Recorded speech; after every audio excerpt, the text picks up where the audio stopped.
hari ketiga bangkit nanti. Waduh. Hari ketiga bangkit. Dari keberapa, Pak? Aduh, udah hari keberapa lupa. Waduh, nggak bangkit-bangkit, ini ada yang salah ini. Mas. Nubuatan tidak tergenapi. Siapa di kamu? Nubuatan si Bluruk. Tidak Oke, kita tergenapi. sudah live Wih, ya. keren Uncle Dick. Wih, beautiful. Oke, kita sudah live sekarang. Ya, ini Om Dika pimpin doa ya.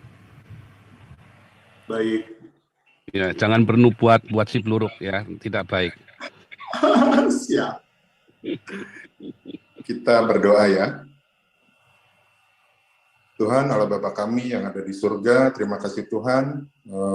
Sore malam hari ini kami berkumpul kembali di tempat ini Tuhan, untuk kembali Tuhan melakukan koinonia, walaupun ini online Tuhan, tapi kami yakin dan percaya bahwa Engkau hadir di tengah-tengah kami, menyertai kami, memimpin kami, menikmati firman Tuhan yang akan dibawakan. Biar Tuhan sendiri yang hadir memberikan kami hikmat agar kami dapat menangkap semua hal yang akan disampaikan, menyimpan di dalam hati kami masing-masing dan menjadi dasar untuk kami hidup di tengah-tengah lingkungan kami. Terima kasih Tuhan, ampuni segala dosa kesalahan kami, hanya di dalam nama Tuhan kami Yesus Kristus, kami telah berdoa dan bersyukur. Amin. Mulai ngitung iki sing. Oke, luar biasa. Kita akan mulai koinonia kita. Kita akan mendengarkan pujian ya. Ini ada kemarin kita sudah ngerekam 2, tapi belum di ini ya, belum diedit sama Wisely sama Miracle sama Yasmin itu ya, sama Nana ini belum diedit, jadi kita belum bisa tampilkan yang terbaru. Kita sudah ada ini terus ya, kita lagi terus produksi tiap minggu supaya saudara-saudara boleh pakai ya, kalau misalnya sudah bagus diberkati ya boleh aja, nggak apa-apa.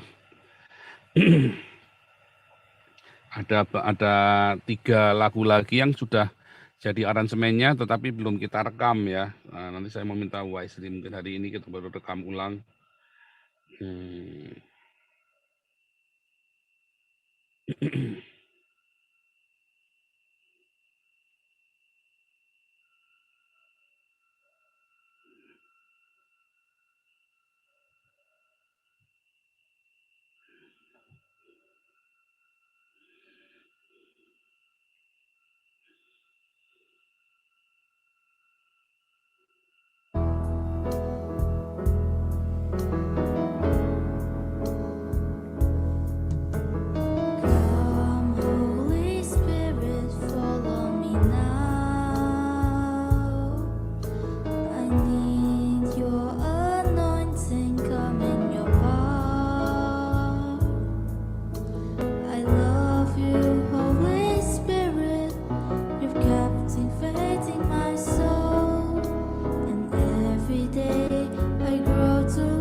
Sing hallelujah to the Lord. Sing hallelujah, sing hallelujah, sing hallelujah to the Lord. Sing Father, Son, and Holy Ghost. Sing Father, Son, and Holy Ghost. Sing hallelujah, sing hallelujah, sing hallelujah to the Lord. Sing hallelujah to the Lord. Sing hallelujah to the Lord.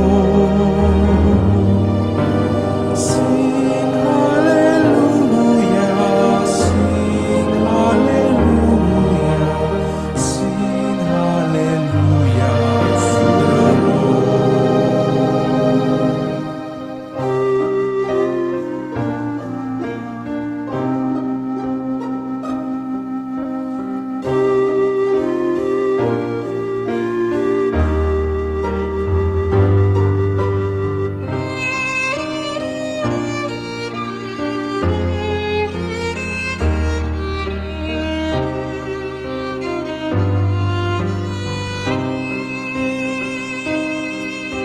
Sing hallelujah to the Lord. Sing hallelujah to the Lord. Sing hallelujah, sing hallelujah, sing hallelujah to the Lord. Sing Father, Son, and Holy Ghost. Sing Father, Son, and Holy Ghost. Sing hallelujah, sing hallelujah, sing hallelujah to the Lord.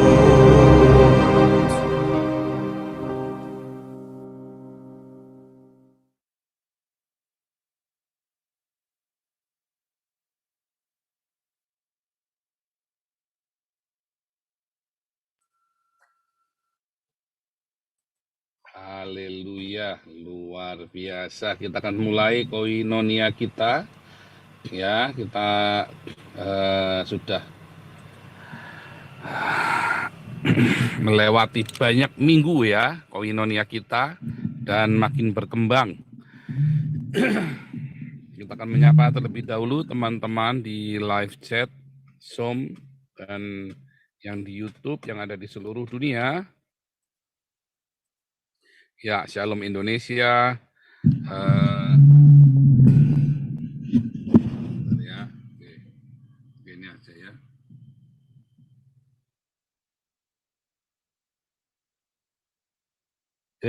Oke, suaranya pasti lebih bagus ya. Shalom Indonesia, Shalom Eropa, Shalom yang di Afrika, Rusia, Mongolia, Ukraina,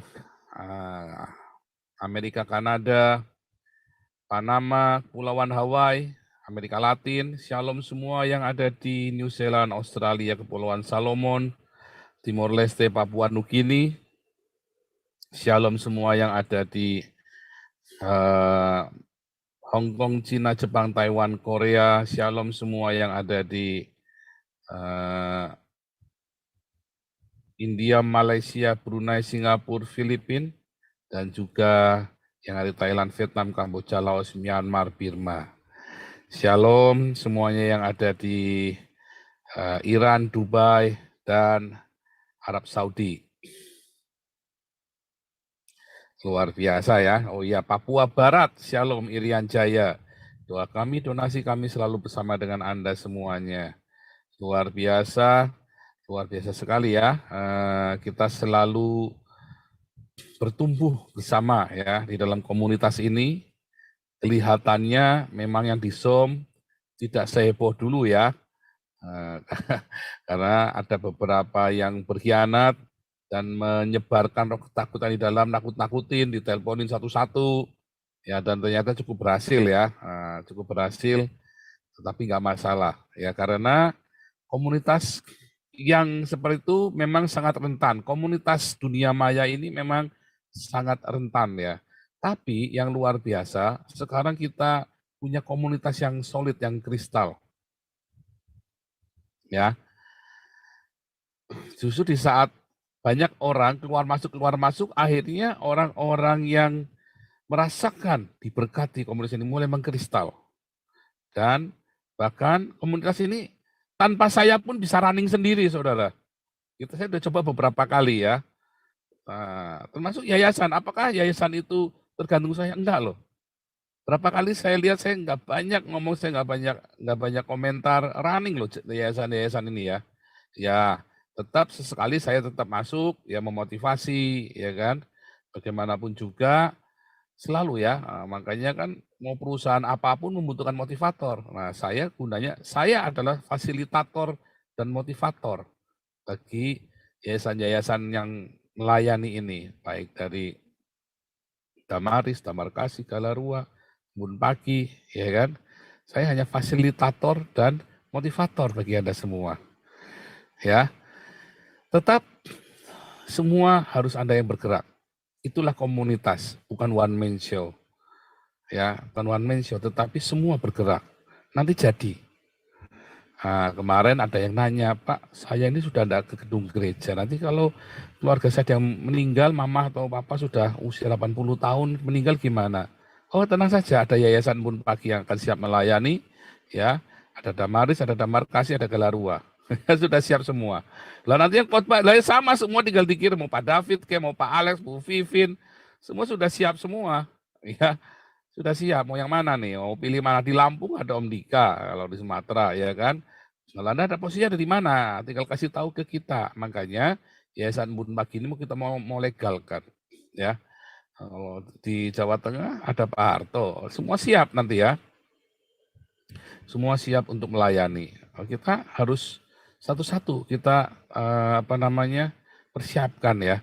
Nanti saya ada kelas khusus satu untuk ini ya, semacam homiletika, semacam kelas homiletika ya, saudara-saudara yang tertarik bagaimana saya menyusun homiletika. Saudara lihat ya, tiap hari kita khotbah dari pasal ke pasal, bagaimana cara saya menyiapkannya ya? Anda kepikir nggak itu? Beberapa ada yang nanya, kok Pak Paul ratusan khotbah itu selalu baru, selalu ada yang sesuatu yang baru. Oh iya, saya kasih tahu triknya, ya. Tetapi trik itu Anda nggak bisa kalau Anda nggak ikutin syarat itu tadi satu. Ada satu syarat yang harus Anda ikutin, ya. Dan trik-trik ini nanti saya ajarkan, bukan trik yang jahat, bukan ya, tapi maksudnya tips, lebih tepat tips. Kalau bilang trik nanti jadi nggak enak lagi ya, pengertiannya beda lagi. Tipsnya bagaimana menyusun khotbah ya yang menarik. Karena kalau pakai homiletikanya di sekolah teologi ya bosan saudara, ya akan bosan. Saya nggak tahu bagaimana Anda menarik apa enggak ya, itu semua bukan dari ininya ya, bukan dari istilahnya itu teorinya, bukan saudara. Ya, nanti kita diajari. Ini kan kita bulan Juli akhir, kita ada 4 slot, 4 hari kosong.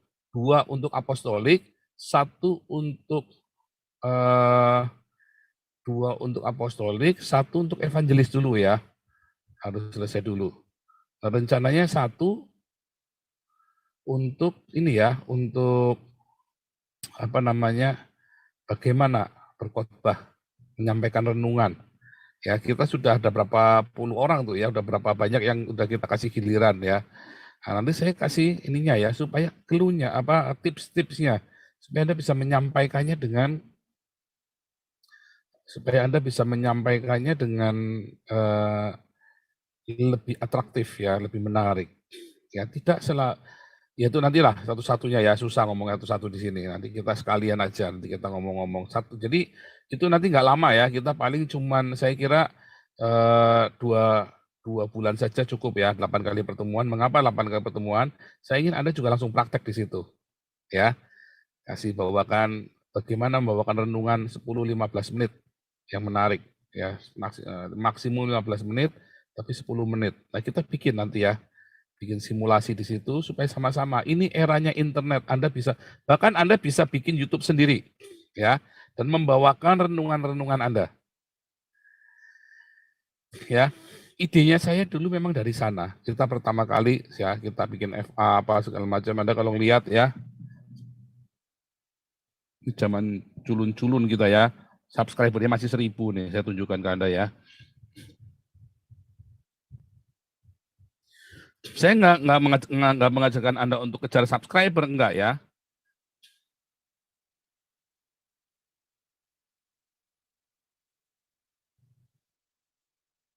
Sebentar ya.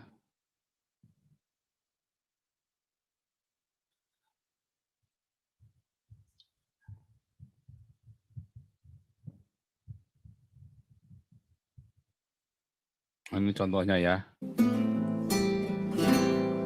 Oh, ini zaman kita FA ya. Apakah saya dapat ilmunya itu dari sekolah teologi ya? Wah, enggak ya. Di sekolah teologi itu saya hanya dapat 10%, 15% dari yang saya mengerti hari ini, saudara. Ya. Kita mau berdoa buat. Nah, dan kita dari mulai FA ini tahun berapa ini? 2020 April ya. Subscribernya cuma 1000, saudara. Waktu itu kalau live itu di YouTube itu paling, wah kalau sudah 90 yang nonton itu kita seneng banget, saudara. Ya, ada 90 orang. Sekarang kita yang nonton, maksudnya, ya kalau live ya paling cuma 15, 16, 20 orang. Nanti akhirnya endingnya cuma 90, kadang-kadang bisa 100 lebih ya. Ya sekarang kita 15.000 ya. Rata-rata average minim 10.000. Ya. Karena saya belakangan nggak mengedit gambar-gambarnya ya, nggak informatif jadinya gambar thumbnailnya. Nah, tetapi sebenarnya ada ininya ya, ada tipsnya ya. Nah, ini contoh-contoh yang dulu kita lakukan ya. Nggak tahu Anda ada yang mengikuti dari zaman ini nggak ya? Siapa yang mengikuti dari zaman ini nih, 2020 April? Ya 2 tahun yang lalu. Saya Pak. Oh Pak Hawe ya dulu ya? Ngikutin dari FA ya? Yang sama, maka Iya. Luar biasa. Saya juga Pak Paul. Oh iya. Nah, ini penting ya, nanti dalam 2 bulan ini. Jadi saya berharap nanti di dalam tahun 2023, saya berharap semua pengurus ya dan semua yang ada yang sudah selesai kelas apostolik ya, yang sudah selesai kelas apostolik dalam seminggu itu kita saya 3 kali bawa renungan, yang 4 hari ini diisi oleh teman-teman ganti-gantian. Jadi gitu ya, Senin, Rabu, Jumat, Minggu misalnya kan, setiap Rabu pagi itu penting ya. Karena kalau ada sumbernya dari saya terus, masalahmu dengan masalahku kan berbeda. Tapi dengan berganti sumber, Anda berganti orang-orang yang punya kesaksian-kesaksian yang berbeda. Itu penting. Nah, lalu kan prinsipnya bagaimana menyampaikannya dengan menarik kan, supaya jangan monoton kan. Nah, itu penting ya. Nah, itu nanti kita ya, itu nanti satu hari saya lagi pikirkan atau buat nanti atau ini, karena ada satu kelas evangelis yang hari Selasa bulan Agustus juga sudah selesai ya, atau kita mulai bulan Agustus, karena ini kelas apologetik juga sudah ada yang ngantri.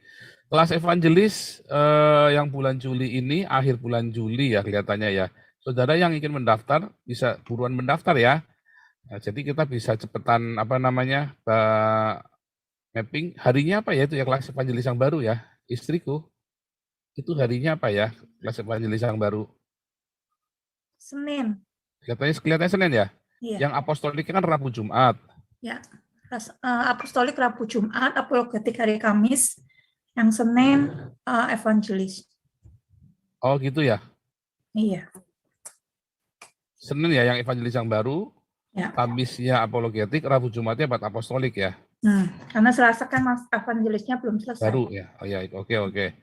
Ya, jadi kelihatannya bulan Juli. Teman-teman yang ingin register itu cuma 2 bulan aja ya. Karena saya nanti banyak praktek. Saya kasih tips-tipsnya ya yang di kelas homiletika ya, namanya apa sih, homiletika lah. Cuman nanti coba saya carikan yang bagus ya. Kata yang bagus bagaimana menyusun bagian kita membawakan renungan. Nah, kalau udah ada yang nonton, Anda bikin sendiri. Anda kayak orang lagi saat teduh, ya, Anda bikin sendiri, Anda upload sendiri, ya. Sering belajar dari situ ya, nanti ya di YouTube, nggak apa-apa. Nah, nanti kita lagu-lagunya Anda boleh pakai punya saya, karena nggak akan kena strike. Kalau Anda pakai lagunya Maranatha ya di strike. Kalau Anda pakai punya saya nggak di strike, ya. Boleh Anda ngambil lagu-lagu saya atau Anda nyanyi sendiri. Itu ya. Jadi itu akan menjadi berkat ya, dan Injil itu akan di mana-mana. Dan seringkali saya kasih tahu rahasianya ya. Pengalaman Anda yang kelihatannya cuma sepele, ya itu bisa menyelamatkan sebuah rumah tangga yang hancur loh. Saudara tahu bagaimana saya bisa dipulihkan ya? Karena saya melihat kehidupan sederhana dari seorang ibu yang hancur keluarganya. Saya pernah cerita kalau nggak salah, pernah kesaksian ya. Saya iri sama ibu ini. Ya, anaknya itu sebaya sama saya, kurang lebih di bawah saya 3-4 tahun begitu ya. Dulu SD-nya bareng. Nah, ibu ini teman mami saya, saudara. Orang ini perginya ke gereja GKI, saudara. Nggak pakai bahasa rohan yang sandalawas enggak. Tapi dia selamatkan seluruh karyawannya, dia selamatkan anak-anaknya. Terakhir 20 tahun kemudian dia selamatkan suaminya merangkak, saudara. Sujud sama dia, saudara. Nangis. Dan saya bilang, waduh, saya ini ngaku-ngaku pendeta sekolah teologi ya. Waktu itu belum sekolah teologi ya, sorry ya. Banyak ikutan inilah seminar-seminar dulu ya. Pengetahuan saya banyak. Tetapi ibu yang sederhana ini yang luar biasa. Dia pemenangnya, saudara. Dia dapat semuanya. Saya ingat ibu ini ketika keluarga saya hancur. Saya ingat sama ibu ini, saudara. Ya, sederhana. Kesaksiannya sederhana. Ya, cara ngomongnya medok banget, medok banget. Pokoknya dia kalau Mbok, ini Mbok. Wah, Tuhan Yesus memberkati si Mbok ya. Jadi caranya nggak khotbah, cuman model ngasih ya gitu-gitulah yang sederhana sekali, yang simple. Nah, kesaksian yang sederhana dari ibu ini yang memberkati hidup saya, saudara. Yang membuat saya percaya saya pasti bisa dipulihkan. Nah, jadi jangan anggap remeh semua kesaksian hidupmu ya. Jangan meremehkan kesaksian hidupmu yang, saya ini cuman apa, jangan, saudara. Tetapi juga jangan mengada-ngada lebay, jangan juga. Makanya nanti yang sudah ikut kelas apologetik ya, atau yang sedang ikut kelas apologetik, Anda boleh ikut yang ini ya. Minimum, kalau evangelis masih jauh ya. Masih jauh, nanti saya cerita ngalor ngidul, Anda melongo-melongo nanti bingung. Harus minimum sudah apologetik, Anda ikut yang homiletika. Memang ini untuk nanti Anda bisa latihannya bikin YouTube sendiri, di-upload sendiri gitu ya. Ya sendiri ya, kalau Anda ragu ya pakainya private link atau di private atau pakai unlisted kalau Anda ragu ya kan, tapi sebaiknya dibuka karena itu sarana penginjilan. Terus nanti saudara kalau ketemu siapa sama mau bersaksi ya kan, bagaimana anak-anak memuji Tuhan. Nah, potet-potet seperti itu ya, cuma hati-hati ya kalau mengupload keluarga itu, hati-hati. Kalau saya sudah siap dengan semua risikonya ya. Kalau Anda nggak siap, jangan, pribadi saja. Kalau Anda nggak siap lagi, ya khotbahnya pakai gambar saja. Anda cuma ngisi suara saja. Bisa begitu, Anda bisa cerita ya, ada seorang kesaksian. Itu akan jadi berkat. Makanya ikuti kelas ini ya, kelas bukan homiletika sebenarnya sih ya. Sebenarnya nanti saya kasih nama ya, pokoknya kelas bagaimana kita menyiapkan renungan yang menarik. Oke, ya hari ini tema kita juga cukup menarik. heboh ratusan pendeta murtad. Wah, ngeri saudara. Ratusan pendeta murtad, gimana ceritanya coba? Anda kepikir nggak itu ratusan pendeta murtad itu? Percaya nggak? Enggak. Saya nggak percaya. Aduh, satu dua ada ya. Kalau di Indonesia itu yang pasti, yang sudah pasti ya, yang sudah pasti pendeta dan kemudian jadi mu'alaf, jadi Islam ya, bukan jadi mu'alaf ya, jadi Islam. Itu dua. Ya tiga. Karena yang satu ini sebenarnya nggak jelas. Satu, Yudi Mulyana, ya dia pendeta muda di Gereja Bethel, ya. Kedua, pendeta yang siapa ya, saya lupa namanya, orang Batak itu ya, yang di GBI, namanya Meruya atau GBI Meruya atau apa itu ya, itu dua. Gereja kecil, saudara, jemaatnya paling cuma 5 itu. Kalau Yudi Mulyana itu karena gegeran sama mertuanya ya. Yang ketiga, ya ngaku-ngakunya pendeta, tapi katanya cuma aktivis, katanya GBI-nya si Yakub Nahua ya, itu Yohanes Singgih, ya. Sampai waktu dia disyahadatkan dibaca tuh matanya kayak maling begitu ya, jelalatan begitu, ndak karu-karuan. Bingung dia, mungkin ketakutan atau apa, saya nggak ngerti dah itu. Namanya Yohanes Singgih. Ketiga ini yang saya tahu. Yahya Walon itu bohong ya. Yahya Walon itu pendeta nggak jelas. Siapa lagi yang disebut? Kainama, apalagi Ustadz Kainama itu orang nggak jelas juga itu ya. Siapa lagi itu pendeta siapa? Nggak ada yang jelas. Oh, ada lagi pendeta Danje ya, lagi sekarang lagi populer. Saya kalau ngelihat dari cara khotbahnya, cara ini bukan pendeta, saudara. Atau ya sekarang kan mau jadi pendeta di Indonesia gampang karena PGI kasih slot kosong.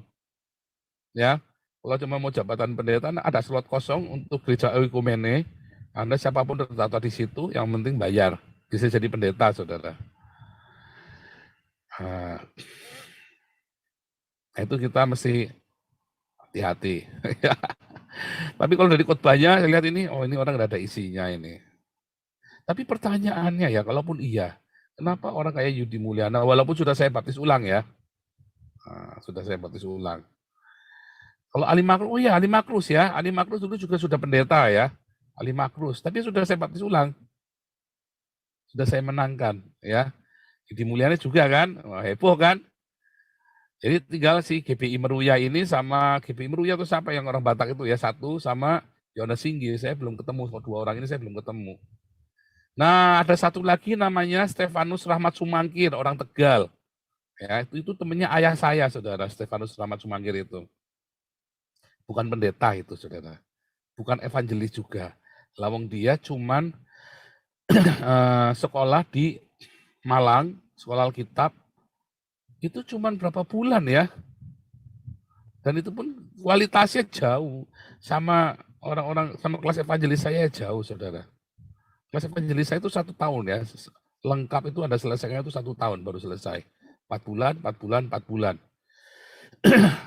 Nah ini nggak jelas, saudara, karena di sana katanya nggak banyak diajari teologi, tapi diajari masak WC. Ya, si Stefanus Rahmat Sumangkir ini cuma 6 bulan, nggak nyampe 6 bulan malah. Ya, terus kemana-mana ngakunya pendeta. Bukan pendeta, saya tahu persis orang ini, saudara. Ya, saya tahu persis orang ini, saya kenal sekali orang ini. Ya, waktu dia selingkuh pun saya tahu. Ya, dia selingkuh, lalu adiknya ke rumah kami, saudara. Adiknya namanya Suwarno, ke rumah kami. Dia ngadu, dia marah. Kenapa? Karena istrinya itu baik sekali. Istrinya si Stefanus Rahmat Sumangkir ini sangat baik sekali sama si Suwarno. Yang nyekolahkan semua itu adalah istrinya. Yang kerja juga istrinya. Ya, bahkan sampai ini jadi mualaf pun yang kerja juga istrinya, saudara. Ini istri sambung, jadi kawin lagi ya. Itu pun istrinya yang kerja. Nah, si Suwarno ini ngadu ke papa saya. Wah, terus si Rahmat ini ngamuk, dia bawa parang mau dipukul adiknya karena ngadu-ngadu kan. Saya bilang, selama ini yang mensupport keluarga mereka juga ayah saya. Yang mensponsori si Rahmat ini pergi sekolah Alkitab juga ayah saya. Ayah saya juga nggak marah waktu itu ya. Sebenarnya itu pilihan kamu, sudah pilihan kamu. Ya, nah, terus itu gara-gara selingkuh, saudara. Gara-gara selingkuh diskors nggak boleh khotbah lagi. Nah terus tiba-tiba habis peristiwa selingkuh 3 bulan itu datang. 3 bulan nggak boleh khotbah kan. 3 bulan kemudian datang ke rumah saya sudah pakai kupluk, saudara. Assalamualaikum. Panggil ayah saya. Nah, akhir ayah saya ngeliat, udah pakai kupluk. Assalamualaikum lagi ngomongnya. Terus saya bilang, wah saya sudah mendapat hidayah begini-begini. Hidayah gundulmu peang, tititmu bengkok. Ya kan? Bilang begitu kan, sama papa saya langsung dibilang gitu. Hidayah gundul peang, tititmu bengkok. Dibilang begitu sama ayah saya kan. Kamu ngacengan, tiba-tiba katanya hidayah. Nah, itu ceritanya Rahmat Sumanggir itu begitu. Oh, itu saya tahu persis ya, itu boleh tanyain sama orangnya kalau nggak percaya. Samperin ya. Nah, ini ada yang hidayah rohayah. Tapi itu beneran ya, oh itu beneran si Stefanus Rahmat Sumanggir ini ngaku-ngaku pendeta GPPS apa pendeta apa. Saya tahu persis dia. Ya, kami itu dari gereja Betel Maranatha dulu. Lalu pecah, kami gabung ke GPPS. Ya, gereja kecil kami. Dia sekolah kan di Alkitab waktu masih di gereja Betel Maranatha. Begitu pecah ya dia ikut ke GPPS. Lalu dicoba sama Om Silas itu dicoba suruh khotbah. Belum berapa lama tiba-tiba selingkuh sama tetangganya Islam. Itu ceritanya begitu. Karena dia merasa sudah hebat, sudah apa dia. Oh ini saya lagi menginjili dia. Kalau saya begitu, menginjili gimana? Menginjili sampai nginjili sampai akhirnya jadi Islam juga kan. Nah itu kayak Roma Irama dulu ngajari ngaji siapa itu ya. Ngajari ngaji jam 2 pagi. Ini lagi belajar ngaji jam 2 pagi di hotel. Pertuaan. Nah, itu kayak itulah begitu ya.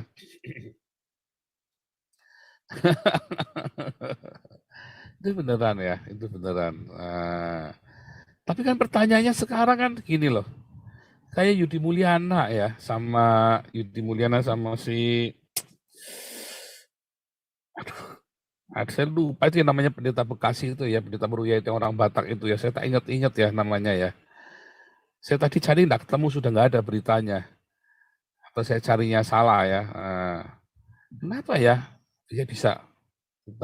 Lah kalau Ali Makrus kenapa? Kalau Ali Makrus karena pakai parang sudah di lehernya di gini, anaknya di ya kan dulu udah pernah kesaksian kan, saya bongkar kan videonya kan. Ali Makrus ini kan tak buka di sini kan waktu beliau sudah meninggal. Nah, terus tak buka videonya kan. Ali Makrus ini kan.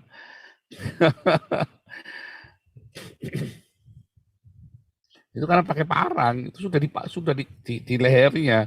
Anaknya anaknya satu tuh yang ragil itu, yang bungsu, anaknya itu bilang ya kalau kamu ndak mau bersyahadat, ini anakmu ndak pulang, cincang di sini. Ya sama si siapa itu pamannya sendiri ya, orang FPI itu pamannya sendiri itu. Nah, terus dia lenyap dari peredaran, ikut sama AWF, terus dikenalin. Saya dikenalin sama Edi Prayitno. Ya dikenalin sama Edi Prayitno. Nah, ini kalau Anda penasaran ya ini orangnya nih. Ali Makrus ya. Nah, saya cari dulu aja.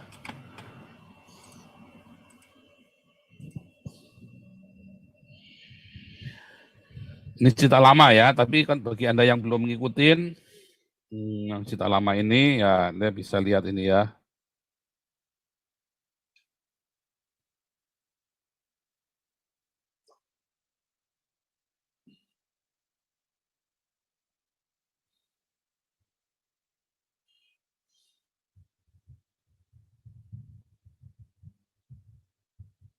Mana ya?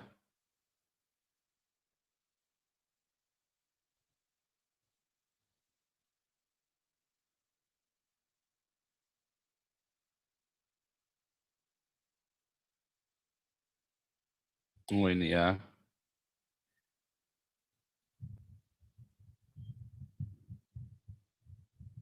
Saya udah ketemu nih ya. Saya ini dulu nih.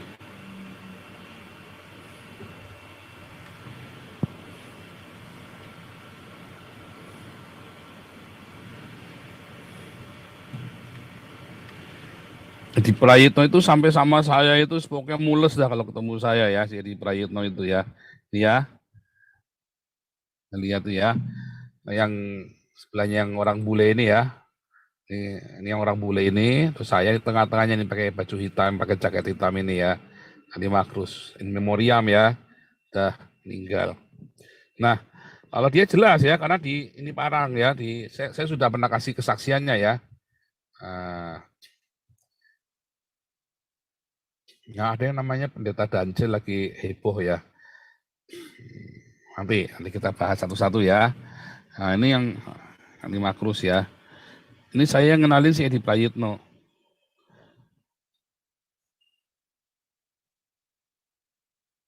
Mana Edi Prayitno? Nah ini ya. Tuh, saya sama grupnya AWF itu ya. Terus habis dikenalin, bulan depan saya datang lagi, saya baptis ya Ali Makrusnya. Saya baptis ulang ya. Muhammad Edi Prayitno. Terus dia menghindar udah nggak mau di AWF lagi. Terakhir di AWF dia serang orang Islamnya sama Ali Makrus diserang ya saudara. Lucu sekali ini sih Ali Makrus ini berani benar ya. Terus dia cepetan kabur ke Bali ya. Nah, ini Yudi Mulyana juga sama ya. Yudi Mulyana juga sudah kita baptis ulang ya. Saya injili dia waktu itu ya, Yudi Mulyana, saya samperin. Nah, Menhaim Ali ini saya tantang debat ya.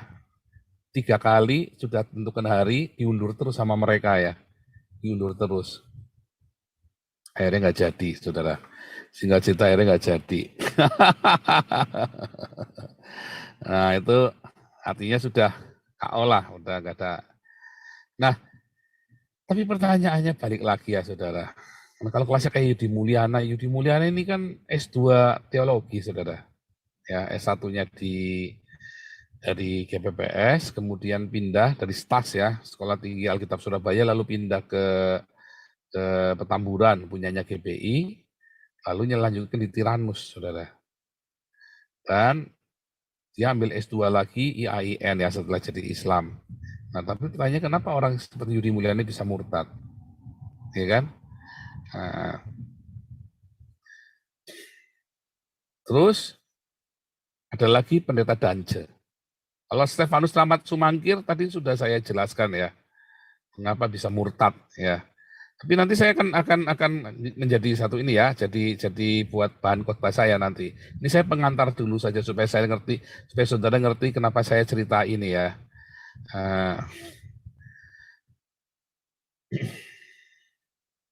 Apakah Pendeta Dance ini beneran pendeta? Enggak ya, saya nggak yakin dia pendeta beneran loh. Ya, saya nggak yakin dia pendeta beneran. Kenapa saya nggak yakin dia pendeta beneran? Ya, dari cara khotbahnya saja saya sudah ngerti. Ya, dari cara khotbahnya. Setidaknya kalau dia pendeta pun, dia kemungkinan nggak pernah sekolah teologi ya, saudara. Ya, artinya mungkin dia pernah khotbah di gerejanya. Nah, dia itu cuma sebagai aktivis gereja disuruh khotbah itu loh. Bisa. Dari cara dia khotbahnya saya langsung ngerti. Dari menu yang dia disampaikannya, saya sudah ngerti. Ini pendeta ini bukan hamba Tuhan. Dia nggak menyampaikan. Dia cuma mengcopy saja. Kan itu beredar tuh ya, katanya khotbahnya Pendeta Dance itu. Nah, itu cuman apa ya, pendeta abal-abal, aktivis doang gitu.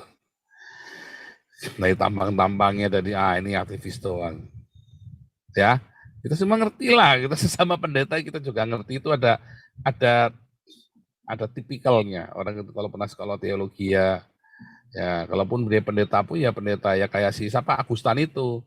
Ya, ditabiskan oleh sinode dalam sinode. Jadi pendeta. Tapi kan pendeta beneran bukan, enggak resmi. Tanya sekolah Alkitabnya di mana? Enggak jelas.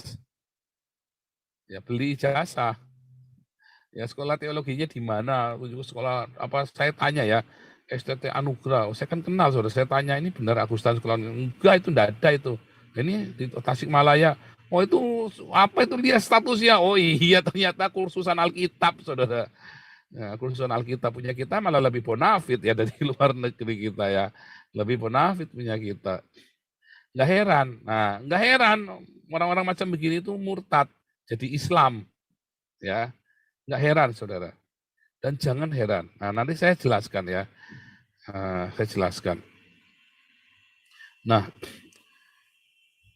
Anda juga nggak perlu kayak apa ya, kayak orang ini kok pendeta ini. Tapi orang Islam memang suka begitu ya. Ratusan pendeta di Amerika murtad. Ratusan pendeta di Eropa murtad. Orang Islam mah suka hoax ya. Dari zaman Muhammad sampai dengan hari ini, hidup mereka memang dari hoax. Kitabnya kan juga hoax juga kan. Islam itu, Al-Quran itu hoax loh. Kalau Anda tanya arkeologinya, nggak ada, saudara. Semua yang diceritakan di Al-Quran, ya, kalau dia tidak ngambil dari Alkitab, artinya cuma ceritanya Muhammad, lalu ditanya arkeologinya mana, nggak ada. Kalau dia cerita tentang Abraham, ada arkeologinya, Gua Makpelah. Kalau dia nanya, loh di Mekah itu Mbak, itu kuburannya Abraham, ya bohong. Anda mau sampai gali kayak apa, nggak akan ketemu bangkainya Abraham, nggak ada di sana. Ya, karena itu bukan kuburan, itu adalah tempat pemujaan orang Zoroaster. Ya, bangunan seperti itu kan banyak di Iran sama di Petra Yordania. Di Iran ya, di Iran maksudnya di Iran. Tapi nggak ada Anda temukan di Israel bangunan seperti Ka'bah itu. Banyak kan di Iran, karena itu memang dari Zoroaster, saudara. Islam itu memang dibangun dari hoax. Jadi Anda nggak perlu apa ya namanya, nggak perlu panas gitu loh.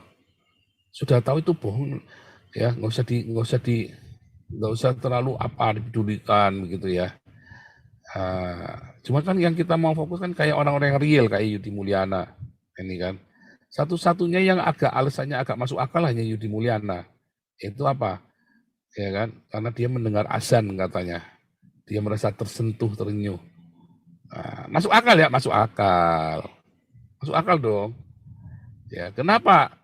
Kenapa dia bisa kemudian terenyuh dengar azan? Karena dia lagi marah sama gereja, sama mertuanya. Mertuanya nyanyi-nyanyi, dia enek. Karena dia lagi gegeran sama mertuanya. Ya kan? Waktu itu dia ada masalah lah ya. Saya dulu udah ngomong-ngomong ada masalah lah. Ada masalah. Dalam masalahnya yang besar itu, dia akhirnya memutuskan untuk nyebrang. Nah, makanya alasannya dengar azan indah. Tapi selalu dilalui dengan masalah itu. Ya karena ada masalah. Nyatanya balik lagi kok. Karena selama di Islam sendiri dia cerita. Akhirnya dia cerita. Sebetulnya saya nggak percaya Tuhan. Emang Tuhan itu apa sih? Hanya agama itu hanya atribut saja buat dia. Ini kemana-mana sama saja, dia sudah belajar. Ya, artinya apa? Dia memang belum menemukan. Ya, apakah hidayah? Ya bukan. Karena dia di Kristen juga nggak percaya waktu itu kok. Mengapa bisa nggak percaya? Nah, nanti kita dengarkan ya. Mengapa bisa nggak percaya? Nah, kemudian dia mengalami juga waktu di Islam, akhirnya dia juga balik lagi. Ya, bahkan di Islam, wah, diiming-iming kawin lagi segala macam ya. Bahkan dia sudah sempat AO dengan yang di Surabaya itu kan. Rekamannya pernah saya bongkar di sini ya. Untuk menyelamatkan dia, saya bongkar rekamannya itu, saudara. Dia sempat marah-marah ya. Sempat marah-marah Yudi Mulyana. Tapi kalau nggak saya bongkar, dia udah mati, saudara. Bunuh sama Hani Kristian, sama Moko Kinta kan. Tapi karena sudah saya bongkar, jadi ini ya, aman dia. Nah, itu mau kita bahas ya, dan itu background-nya. Nanti kita akan membahasnya satu-satu dan bagaimana supaya Anda punya pengalaman dengan Tuhan dan Anda tidak murtad. Ya, supaya Anda nggak murtad. Karena jangan-jangan Anda sebenarnya sudah murtad loh. Jangan-jangan Anda bukan pengikut Yesus. Anda Kristen, tapi jangan-jangan Anda bukan pengikut Yesus. Nah, ini mesti beresin, saudara. Anda mesti yakin dulu. Oh, sekali selamat, pasti selamat. Oh, ya, tentu saya percaya orang yang sudah lahir baru pasti selamat. Tetapi masalahnya Anda belum tentu lahir baru juga, kan? Dan bagaimana Anda tetap tinggal di dalam jalan itu sampai Anda benar-benar mengalami ya yang sempurna itu datang dalam hidupmu. Nah, itu paling penting, saudara. Bahkan ketika Anda nggak peduli dengan agama pun, Anda sebetulnya bisa tetap hidup dalam jalan Tuhan. Anda harus membedakannya. Kalau enggak ya Anda kasusnya kayak orang-orang ini, saudara. Anda kira orang-orang Islam itu ngapain sih dia? Dia beragama, dia beribadah. Anda kalau ngeliat orang Islam ya, saya paling enak tau nggak kalau ngeliat orang Islam itu orang munafik.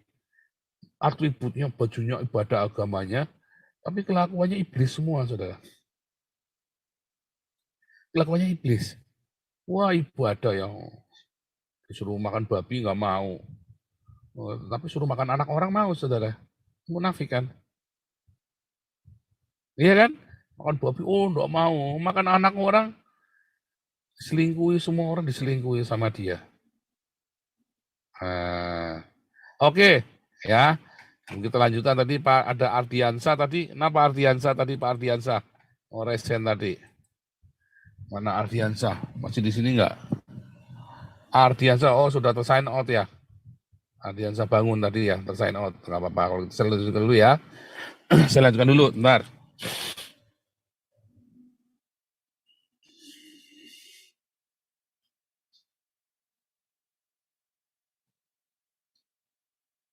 Saya tadi mau cerita kepada Anda tadi ya, saya ceritanya dengan gambar ini.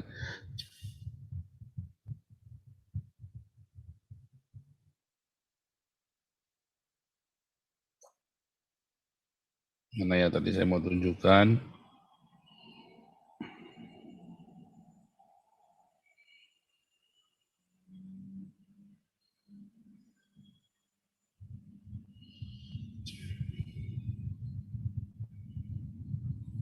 Ya, nah, saya mau tunjukkan ini. Yang di tengah ini in memoriam ya, in memoriam.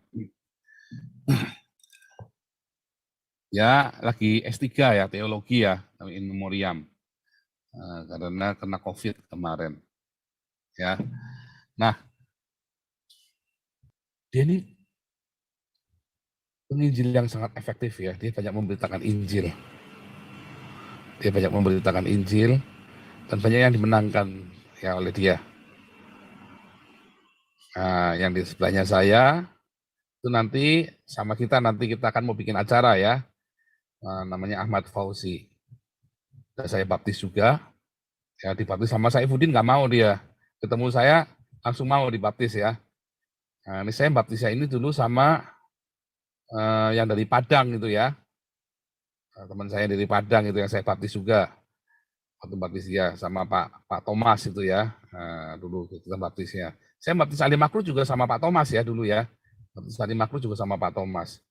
Yang sama ini Ahmad Fauzi juga saya baptis sama Pak Thomas juga. Ya. Nah, si Ahmad Fauzi ini nanti akan ini ya sama Bu Wivina tentang psikologi agama.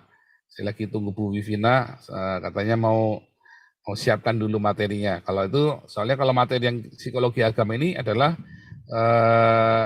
salah satu tesis dan disertasi saya. Ya, saya kan S2-nya 2 kali. Ya, yang satu saya ambil tesisnya saya tentang khilafah terakhir, yang tesis satunya tentang ini ya, tentang orang murtad ini. Nah, yang disertasi saya, doktoral saya juga tentang ini ya, orang-orang Iran yang murtad ini ya, orang-orang Iran yang jadi Kristen. Nah, ini si Ahmad Fauzi ini adalah yang kita baptis ya, sempat kita baptis. Kita baptis dia itu waktu di rumah sakit ya, rumah sakit kita baptis ya. Nanti kita akan ketemu sama Pak Ahmad Fauzi, kita nanti akan bicara. Ya, luar biasa kan. Jadi ini Ahmad Fauzi ini anaknya Ustadz ya, anaknya salah satu pimpinan Islam lah, ormas Islam lah ya.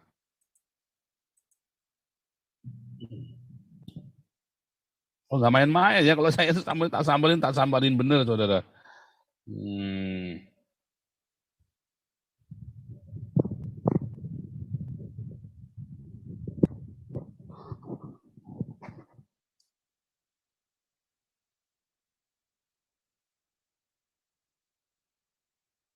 Bentar ya, saya mau tunjukkan lagi, tadi ada satu lagi ya.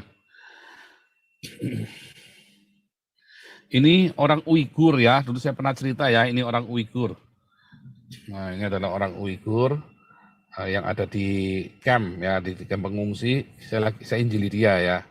Cuman waktu itu dia sudah keburu pindah, jadi kita nggak sempat follow up. Tapi istrinya tuh nggak senang sekali sama saya ya, karena saya nginjili suaminya. Ya, ngomongnya pakai bahasa Mandarin, saudara. Saya bisa bahasa Mandarin tapi putus-putus ya, nggak lancar gitu ya. Nah, jadi sepotong-sepotong. Nah, dia ini bisa pakai bahasa Mandarin ngomong sama saya. Tapi orang Uighur, dia lama di Turki ya. Dia tinggal kalau nggak salah 4 tahun di Turki. Nah, istrinya juga sama ya. Anak ini namanya Muhammad, saudara. Ya, anaknya dia namanya Muhammad ini. Sipit begitu ya orang namanya Muhammad. Anak saya injil. Oh, saya benar-benar ya saya injil ini ya.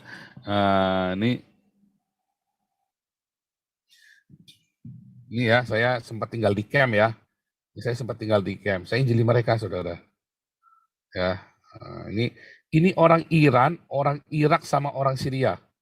Ya, orang Iran, orang Irak sama orang Syria. Kita makan satu meja kita sama-sama ya. Ini waktu saya di camp ya. Campnya bagus, saudara. Ini dulu pertama kali saya masuk Jerman, saudara. Pertama kali saya masuk Jerman. Saya lihat ya, bagaimana, ini saya lagi ngajar orang-orang Iran ya. Saya lagi ngajar orang-orang Iran. Banyak orang-orang Iran yang saya baptis ya. Mengapa orang Iran sangat responsif sekali? Ya. Imigran yang paling responsif terhadap Injil adalah orang Iran. Ya. Ini tanggal berapa itu? 27 September 2019, saudara. Ya, 27 September 2019 itu masih ada tanggalnya tuh ya di bawahnya tuh. Ya, ada tanggalnya itu. Mereka responsif sekali ya terhadap Injil ya. Ini saya habis baptis mereka ya. Ini artinya ada di ini ya, ada di foto di website-nya Hagios. Jadi kita di Jerman, saya lagi muridkan orang-orang Iran ini ya. Beda camp ya. Ini di campnya mereka apa? Di gereja, sorry ya, di gereja karena dia jadi church asylum. Gereja itu bisa memberikan asylum ya kalau di Eropa. Nah, dia itu ditolak asylumnya, lalu dia daftar di gereja. Nah, di gereja itu kemudian dia sudah saya baptis, lalu saya muridkan, saudara. Tetap saya datengin. Setelah saya kenal sama pendetanya sudah oke, sudah saya serahkan. Itu ya, saya kerjasama dengan gereja lokal. Makanya saya jarang kerjasama dengan gereja Indonesia, karena gereja Indonesia nggak mau ngurusin begini, saudara. Kenapa? Ya rugi, nggak ada duitnya. Bingung ya, saya juga bingung, nggak ngerti itu. Nah, kalau gereja-gereja Jerman banyak ngurusin asilum, dia mau. Gereja Indonesia saya nggak ngerti kenapa mereka nggak mau ngurusin asilum. Ya, nah, ini Pastor Fred ini ya. Pastor Fred ini, ya, ini saya yang itu orang Iran, pendeta Iran juga ya. Nah, dia sama saya, saudara. Dia senang sekali dengan kedatangannya saya ini. Luar biasa ya. Oke. Nah, ini saya baptis orang Irak ini ya. Pemuda dari Irak ini saya baptis ini. Saya injili dia. Nah, yang sebelah kiri orang Yemen yang baru dibaptis juga. Ya, orang Yemen juga. Nah, dia bisa bahasa Inggris. Makanya saya ngomong-ngomong sama orang Irak ini pakai bahasa Inggris dengan si orang Yemen ini, lalu orang Yemen ini yang membantu saya ngomong terjemahin. Ini yang saya bilang itu ya, Hussein Martin Luther, yang pertama kali saya menerjemahkan, dia menerjemahkan bahasa Inggris. Ya, saya baptis itu ya dalam sekali pertama itu baptis 40 orang, saudara. 40 orang langsung saya baptis itu ya, masal ngeri ya. Oke ya, ini coba kita dengar dulu ini si siapa, Pak Ardiansa dulu. Silakan Pak Ardiansa.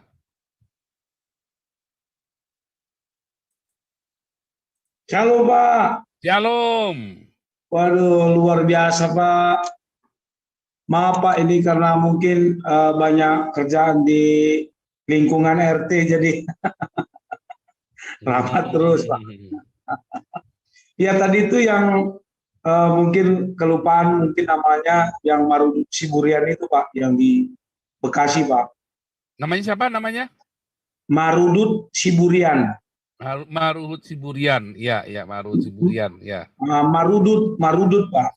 Marudut. Marudut. Ya. Nah, Nah, Marudut itu kemarin anaknya pernah curhat di Facebook itu ya, akhirnya membalas karena merasa dibully. Enggak ada yang bully, cuman kita kasih tahu waktu itu ya. Kenapa harus murtad? Nah, ternyata gara-gara dia minta sesuatu nggak diperhatikan. Nah, berapa orang mencoba memeras saya dengan begitu ya. Nah, dia bilang membanding-bandingkan itu sudah Kristen dikasih motor, itu Kristen dikasih itu Kristen loh. Saya bilang dia dikasih motor bukan karena Kristen.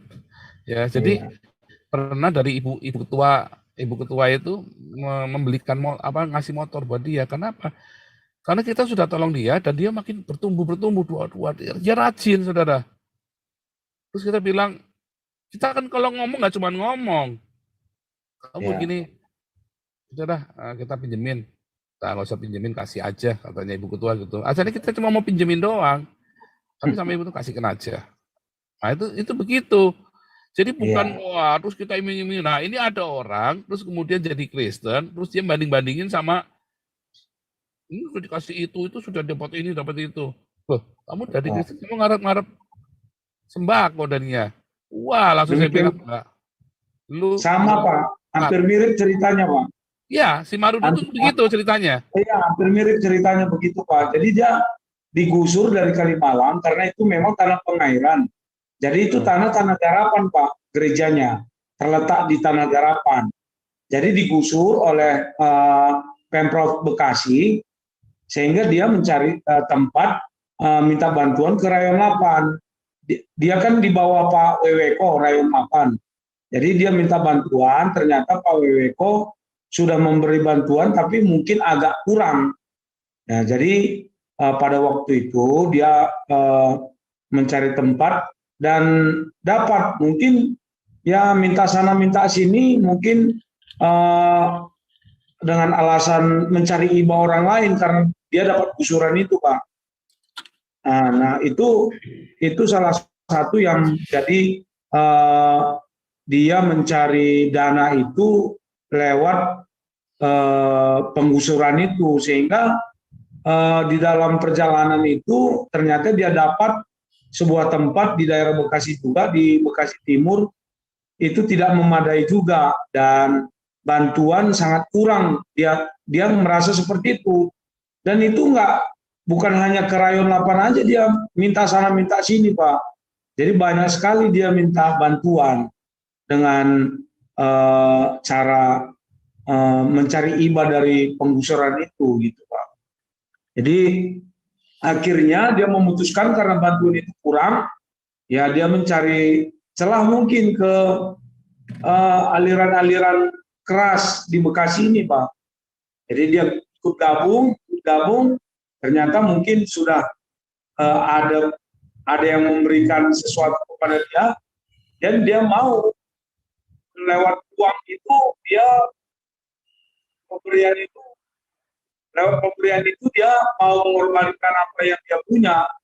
Jadi meninggalkan kependetaannya dan kekristenannya Pak. Sehingga dia ikut gabung dengan aliran-aliran keras juga itu. Gitu Pak mungkin ceritanya. Saya kenal banget sama Pak Marudut Siburian itu karena satu ini Pak pernah sering ketemu juga sama Pak Marudutnya. Di Bekasi. Itu Pak. Terus akhirnya dia sudah selesai jadi Islam bagaimana tuh dia? Jemaatnya bubar gerejanya. Jemaatnya nggak ada Pak, paling ya 5 orang kalau nggak salah kan? Begitu. Ya 5 orang paling ya segitu paling Pak. Itu pun berikut keluarganya tuh gimana itu kurang ngerti juga tapi sepi Pak memang di gerejanya itu nggak ada jemaat. Gitu Pak. Mungkin karena dia sudah kedesak atau bagaimana caranya dia ini dan dia pernah WA saya juga waktu dia mau pulang kampung itu cari dana untuk ini itu juga dia WA saya juga. Jadi memang ya begitulah kebanyakan pendeta Pak sekarang ini memang. Jadi jauh dari apa yang Pak Pastor ajarkan, yang bermarturia, berdiakonia itu sangat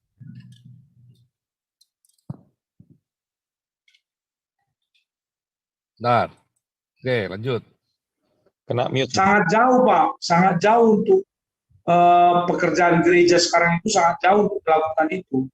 Walaupun ada sesuatu yang mereka lakukan itu hanya untuk cari nama atau cari panggung atau bagaimana supaya mereka mendapat keuntungan aja kemudiannya, Pak. Kebanyakan begitu di Bekasi. Ya. Oke, Itu, Pak. terima kasih informasinya ya. Jadi ini ada tambahan informasi lagi ya dari informasi yang sebelumnya. Benar ya, jadi informasi yang saya dapatkan sama ya dengan yang Pak Ardiansah, apalagi Pak Ardiansah ini ternyata kenal baik ya. Kenal baik, Pak. Kenapa kenal baik waktu mau murtad itu nggak dikenalin ke saya, kan bisa bertobat nanti dia. Karena memang orangnya sangat lincah, Pak.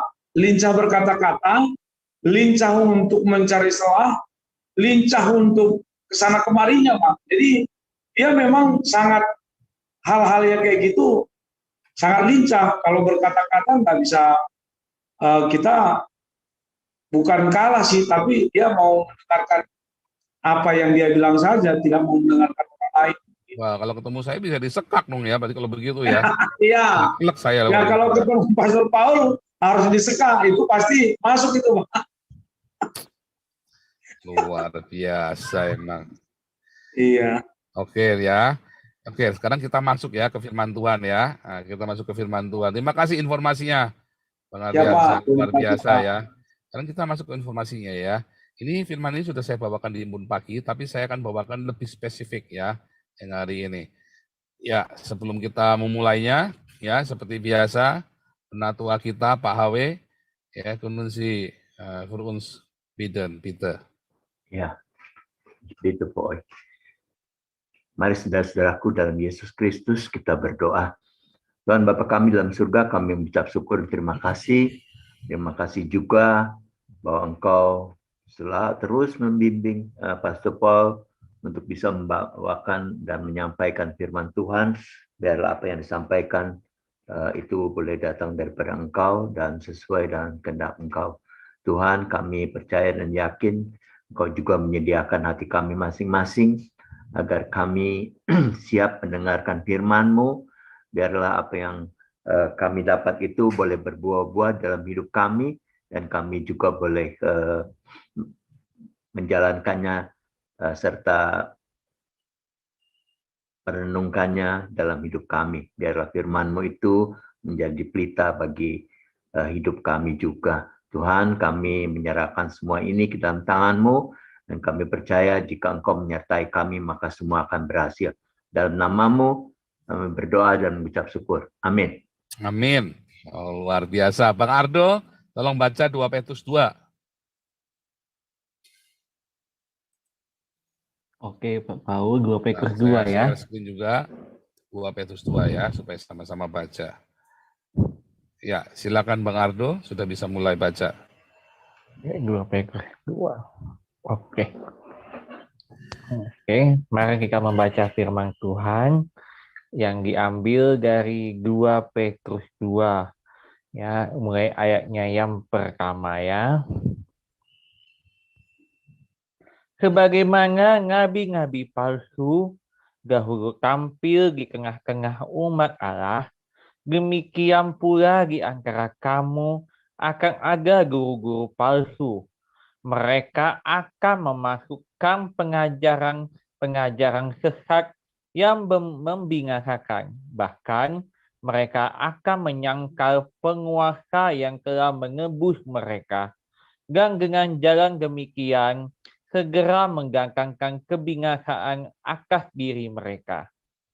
Banyak orang akan mengikuti cara hidup mereka yang dikuasai hawa nafsu, dan karena mereka jalan kebenaran akan dihujat. Dan karena serakahnya guru-guru palsu itu, akan berusaha mencari untung dari kamu dengan cerita-cerita isapan jempol mereka. Tetapi untuk perbuatan mereka itu, hukuman telah lama tersedia dan kebinasaan tidak akan tertunda. Sebab, jikalau Allah tidak menyayangkan malaikat-malaikat yang berbuat dosa, tetapi melemparkan mereka ke dalam neraka, dan dengan demikian menyerahkannya ke dalam gua-gua yang gelap untuk menyimpan mereka sampai hari penghakiman. Dan jikalau Allah tidak menyayangkan dunia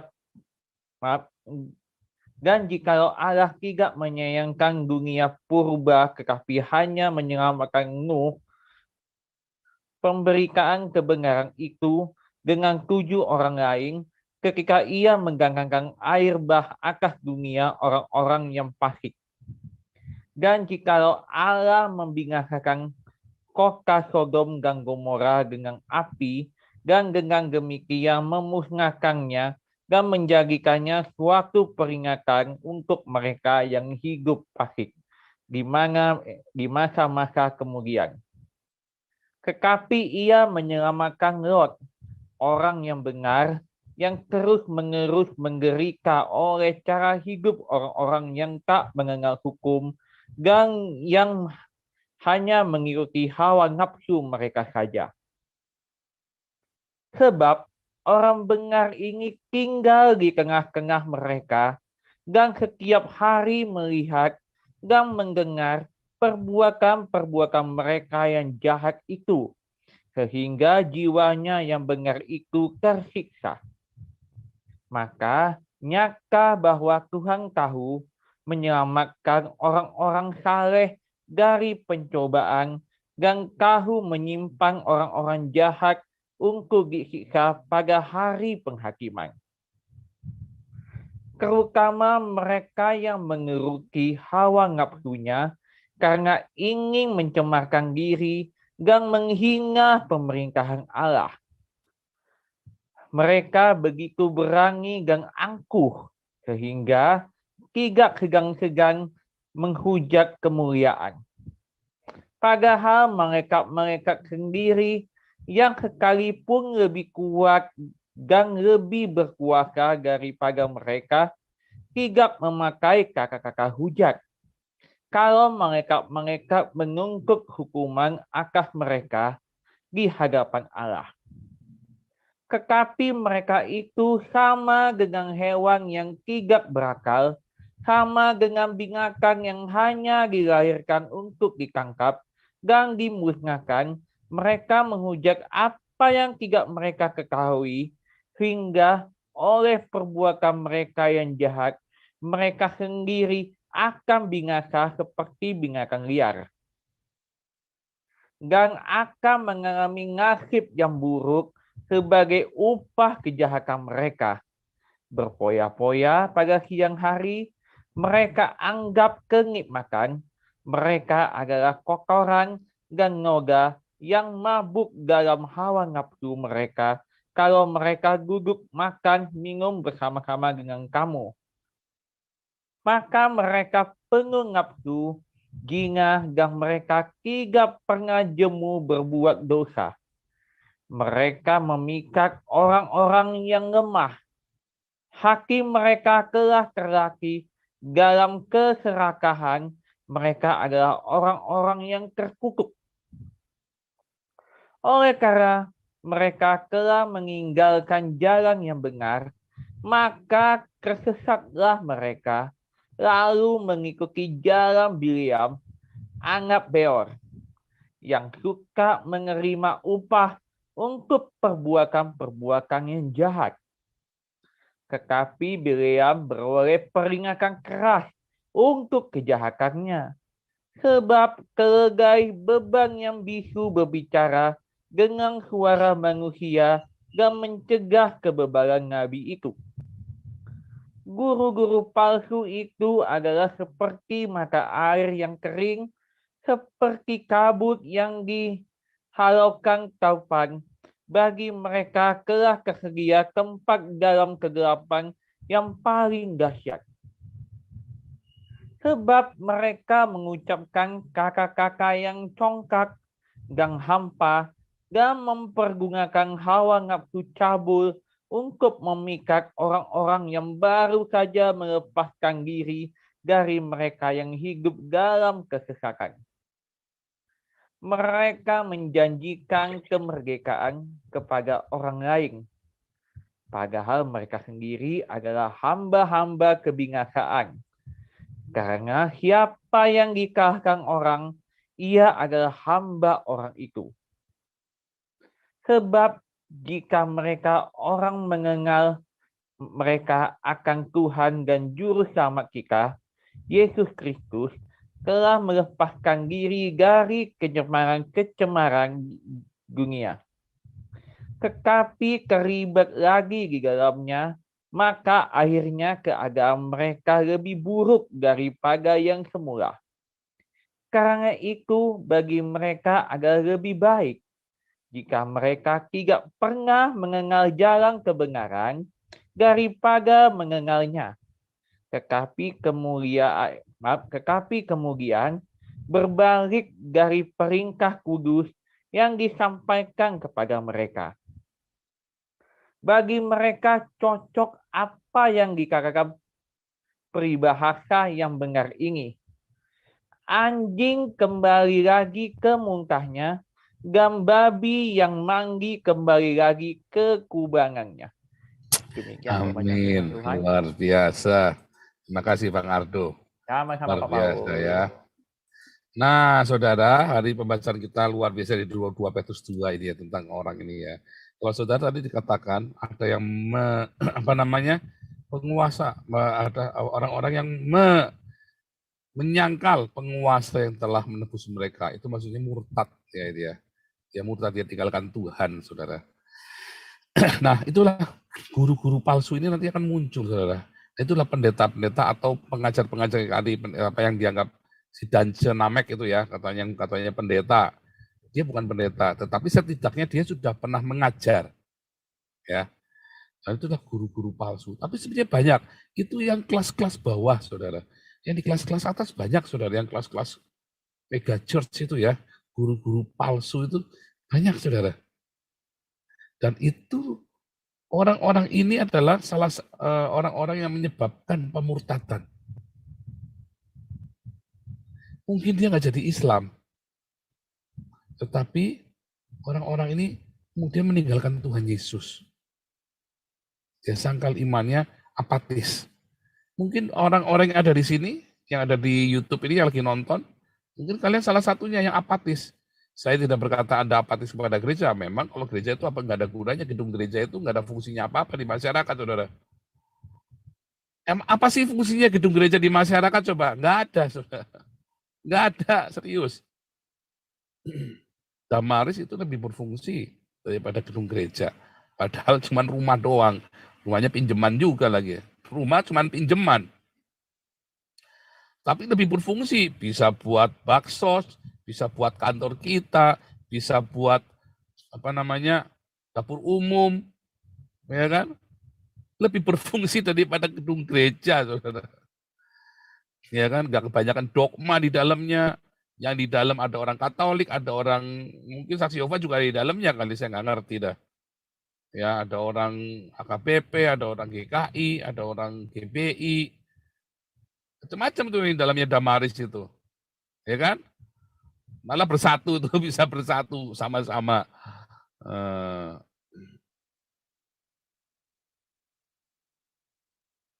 Bisa bersatu, nggak ribut. Ya ribut kalau mau ngerampok ya ribut, pasti dijak ribut sama kita.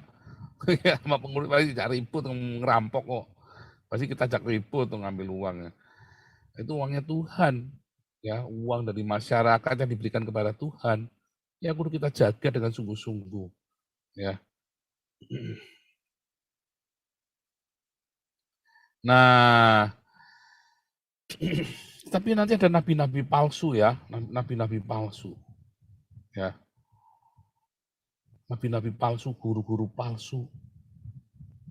Mereka memasukkan pengajaran-pengajaran yang sesat.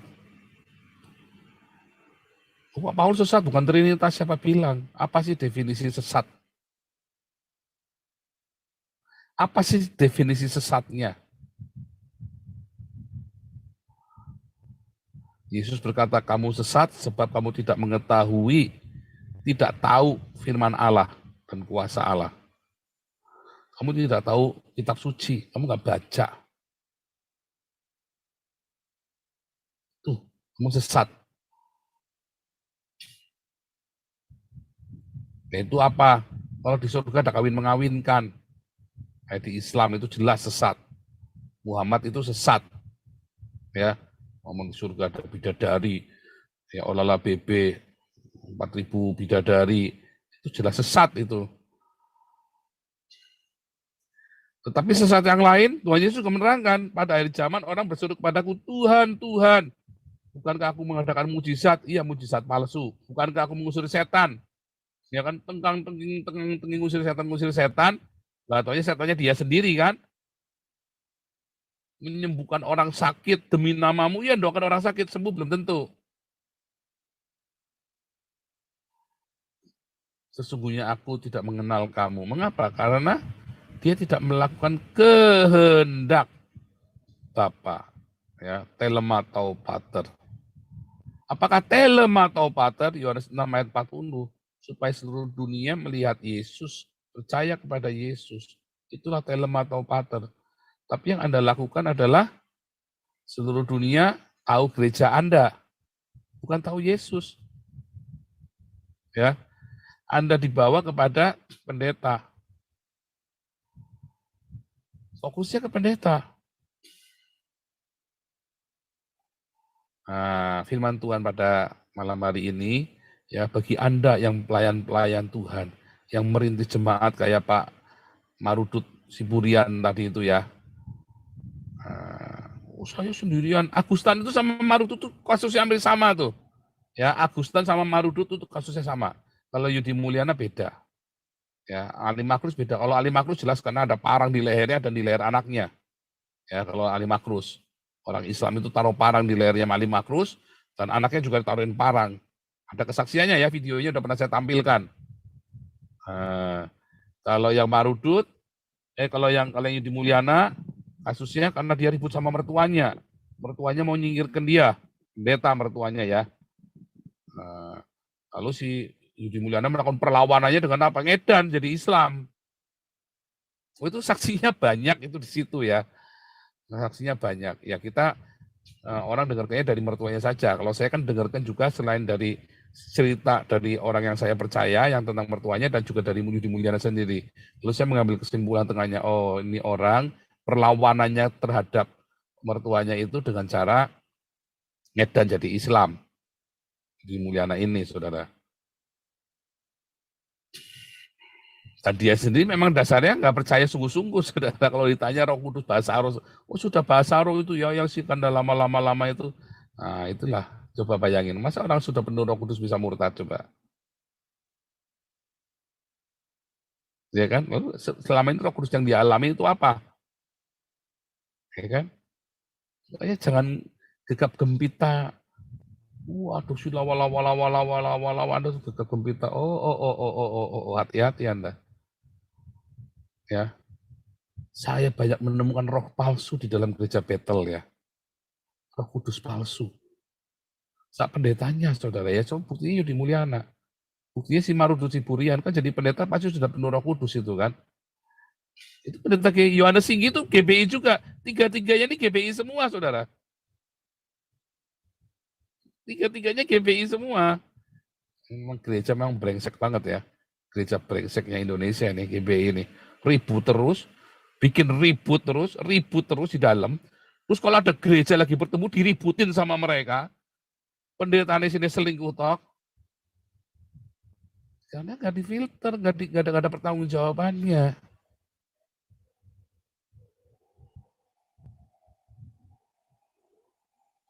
Ya gereja itu berisiknya minta ampun. Berisik ribut sesama GBI. berisik ribut GBI, ngeributin gereja lain, nganggap orang lain sesat, ya kan? Padahal dia sendiri yang sesat, nggak pernah diakonia. Ini gereja sebagai bisnis tok, isinya dagang tok, ya kan? Ya, contohnya Gilbert kan, dagang tok kan. Semua orang gampang jadi pendeta. Anda kalau masuk GKI, Anda mau jadi pendeta, wah ribetnya minta ampun, saudara. Ribetnya minta ampun. Anda mau doktor teologi pun ya ribetnya minta ampun, saudara. Guru saya itu jadi pendeta GKI itu sampai muntah-muntah itu, sampai dia bilang nanti kalau sampai saya tidak sempat pakai toga, dia foto pakai toga tantenya, saudara, samping barangkali nggak sempat pakai toga, dia bilang.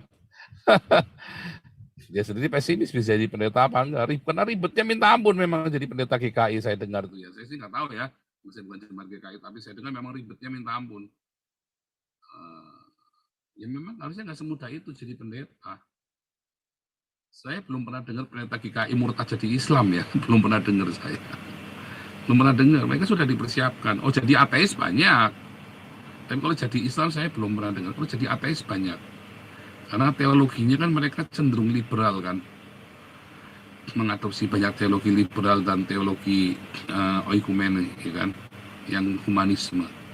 Termasuk yang di Nederland sendiri, yang di Belanda banyak pendeta-pendeta gereja reform atau reformat itu ya, yang pendetanya homoseksual banyak, ya. Nah itu kenapa bisa begitu ya? Nah, itu tadi. Karena ada nabi-nabi palsu, ada guru-guru palsu.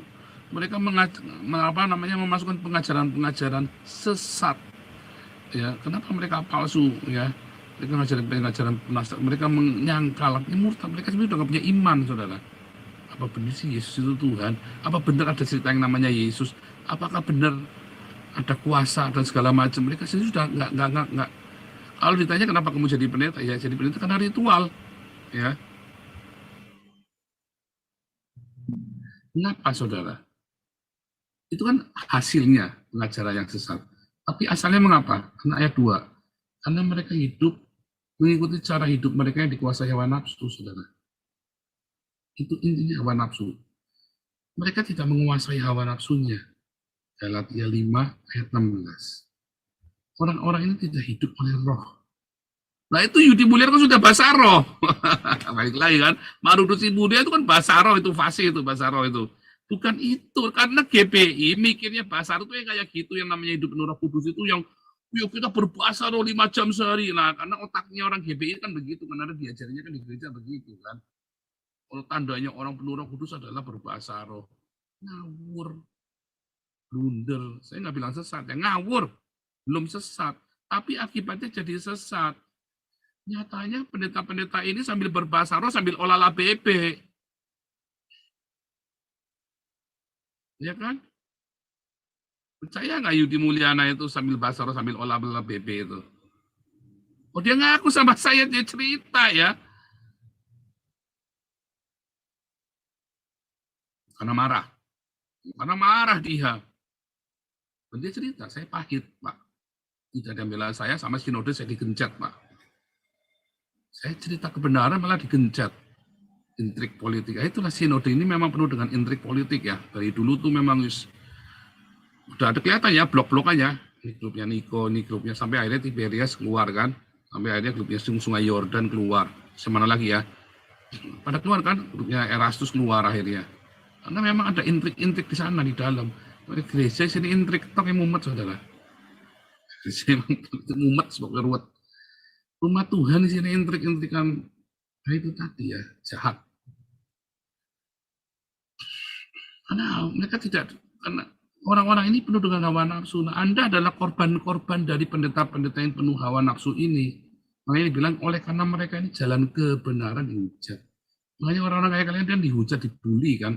Kekristenan itu, dulu itu nggak ada orang ngaku saya Kristen, nggak ada ya. Orang bilang apa, saya pengikut jalan Tuhan. Ya, jalan kebenaran. Akulah jalan kebenaran, ya. Tunggu jalan katanya orang Kristen, katanya begini, katanya begitu. Termasuk saya sendiri korban, dan saya mengikuti teladan yang salah. Oh, saya pernah ya masuk di dalam praktek-praktek seperti itu. Yang penting iman. Imani saja. Enggak, saudara ya. Tidak diajari karakter. Enggak diajari tentang karakter. Enggak diajari bagaimana Anda berbisnis dengan sehat. Di dalamnya diajari dengan apa? Diajari Anda beriman. Teladanilah pendetanya pakai jam Rolex, pakai jam Rolex yang miliaran, pakai mobil Ferrari, ya, pakai mobil mewah. Wah, lihat nih kayak saya santai, liburannya di Bali, liburan terus tiap hari, nggak mikir jemaatnya nggak bisa bayar listrik, ya kan? Teladanilah saya Joseph Paulsen. Ya. Bisa nggak itu semua kolektor ini saya alihkan untuk pribadi saya? Seperti saya Foodin, seperti KC, ya, seperti siapa saja tuh, YouTubers, bisa kan? Kita tiap bulan ngumpulin 400 juta, saldonya sekarang ada 560 juta. Ada nggak serupiah saya sentuh? Nggak ada, saudara. Kalau saya tak klaim sendiri jadi 200 juta jadi milik saya kan bisa kan? Bisa. Saya masukkan kakak saya buat jadi apa namanya kepala operasionalnya Damaris, bisa nggak? Bisa. Gaji 10 juta, bisa nggak? Bisa, suka-suka saya kan?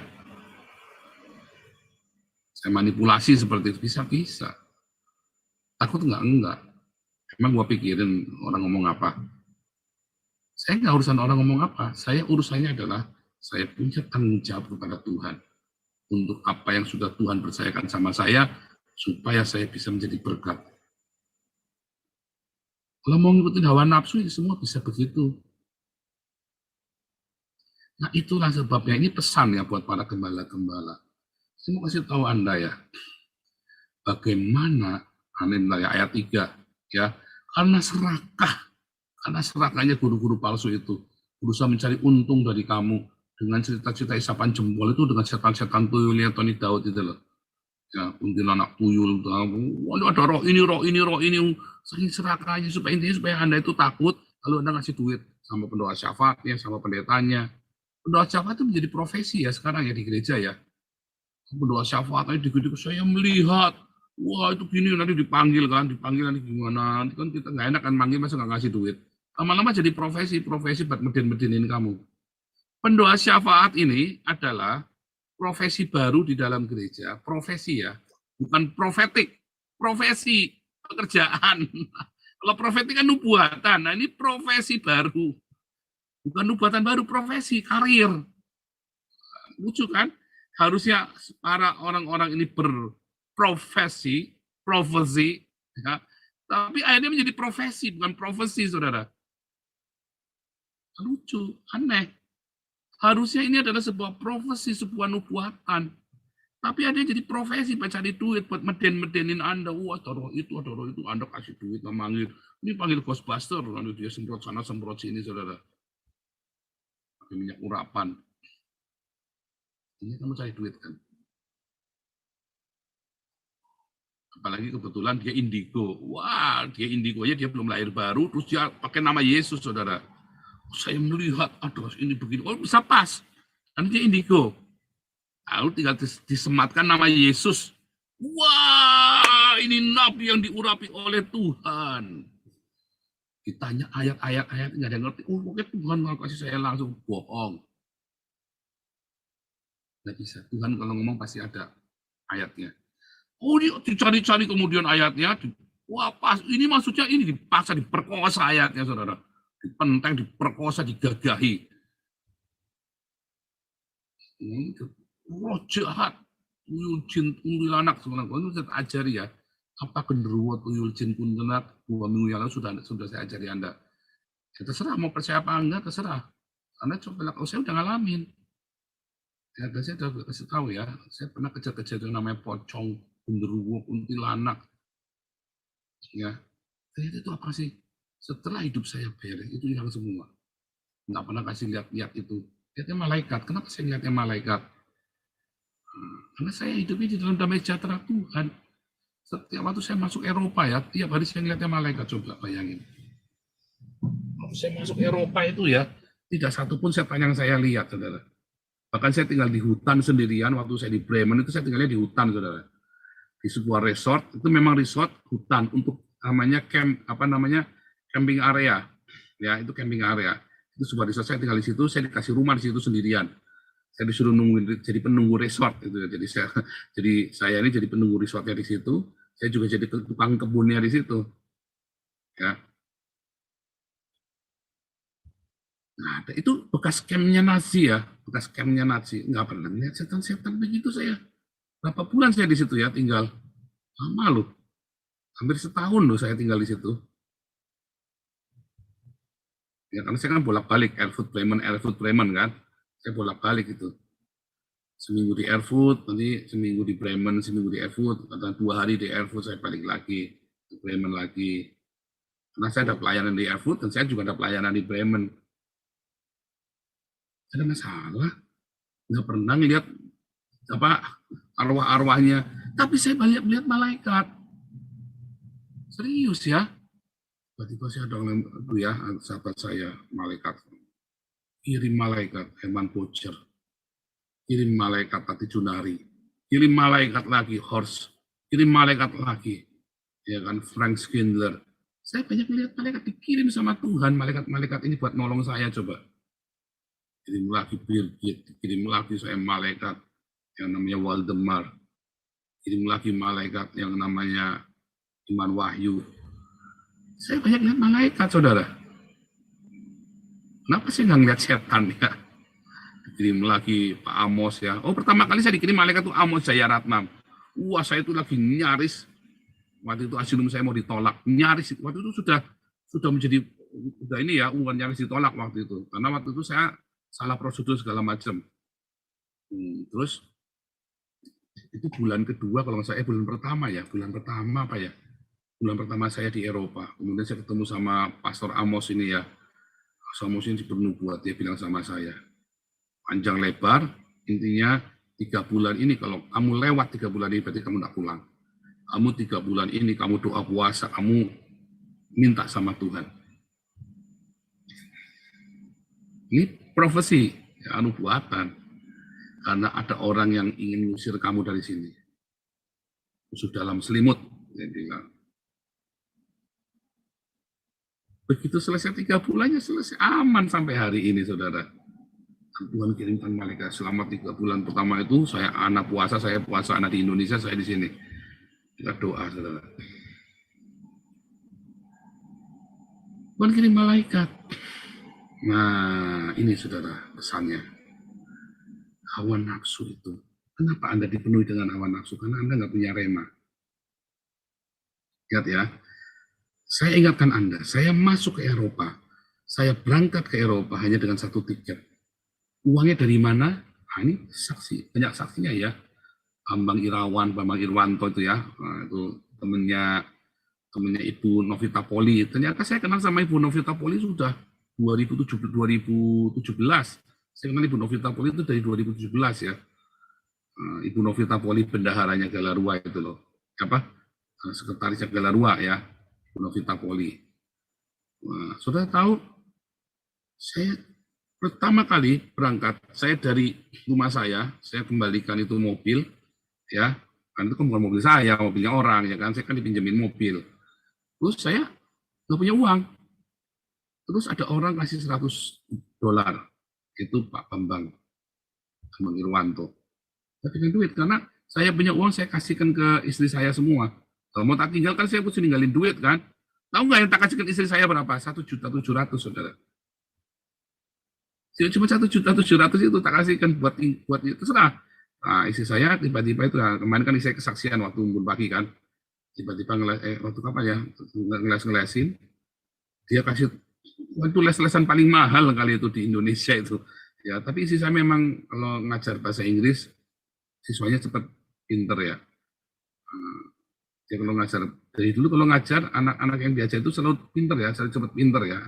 Sisi saya itu ngajar bahasa Inggris itu. Entah kenapa anak saya juga semuanya ngajari bahasa Inggris ya istri saya. Nah, dulu saya waktu kerja di bank asing itu saya nggak bisa bahasa Inggris, udah wah belepotan. Saya kalau mau nulis surat, saya SMS dulu pakai Nokia itu loh, Nokia 5110 itu. SMS ini tulisannya ini satu-satu sama dia nanti di ini ya. Diterjemahkan dulu. Wah, yang jadi yang nulis surat, saya yang kerja, dia nulis suratnya. Kalau lagi nulis surat kan kayak bahasa Inggris. Ini bahasanya gimana nih? Ya, pakai apa namanya? Aduh, yang bahasa-bahasa aneh yang saya nggak pernah tahu, saudara. Istilah-istilah kantor, gitu kan? Karena istilah kan memang sekolahnya itu kan sastra Inggris kan. Anda kalau mau ngelesin anaknya ngomong sendiri ya sama Bu Ana. Barangkali aja mau ngelesin Masin. Malah promosi. Enggak ya, tapi memang isi saya itu jago kalau ngajari anak saya sendiri aja, semua yang ngajari anak saya bahasa Inggrisnya cacisus ya. Bahasa Belandanya juga jelas lancar ya, bahasa Inggris. Jadi anak saya bisa bahasa Belanda, bahasa Inggris ya, dan lancar dua-duanya. Tapi saya berangkat itu dengan nol, saudara. Saya doa sama Tuhan, Tuhan suruh berangkat beneran. Wah, 1 bulan sebelum 1 tahun sebelum berangkat, saya sudah ribut sama Ana, saudara. Sampai saya ngamuk lagi tuh, saya ngamuk itu ya. Saya takut Ana itu kehilangan imannya. Padahal selama ini ketika saya kehilangan iman saya, Ana yang mensupport iman kami sekeluarga. Imannya mensupport iman kami. Waktu kami mau berangkat, saya takut sekali, saudara. Dia nggak punya. Karena Tuhan kasih tahu kita suruh berangkat ke Eropa.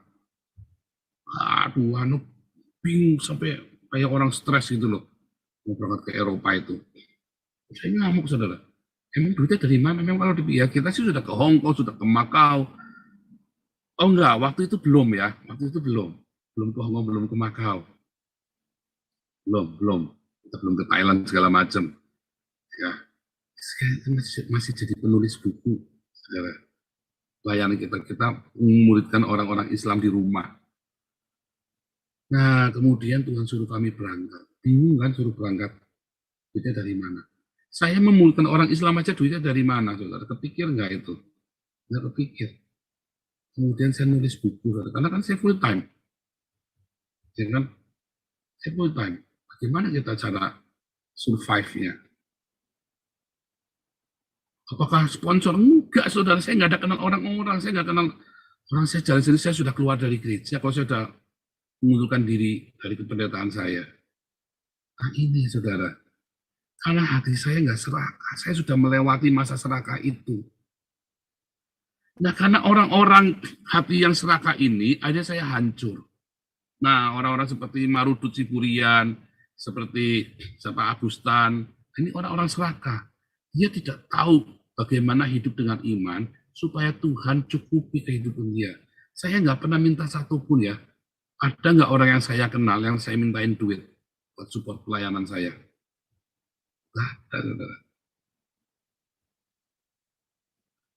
Ya, 2015 saya mulai pelayanan saya kembali ya.